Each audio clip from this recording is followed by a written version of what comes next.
Assalamu Walaikum. Hello friends, how are you? Welcome back to my another video. In this video, I am going to show you how to insert picture in a shape in Microsoft Excel. Let's get started. At first, go to the insert menu, select the picture option, then choose this device. Now I am select the image and click insert. We can see we insert a flower image. Then go to the home menu and select the cart option. Then go to the insert menu, select the shape drop down menu and choose your shape. Now I am select the oval shape, then draw the oval to this page.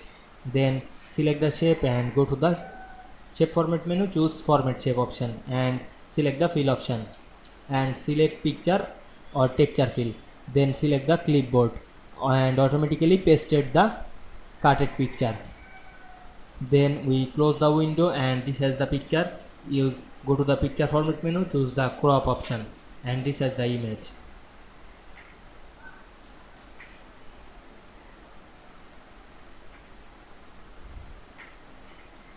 Now we can see we insert a picture into shape very easily.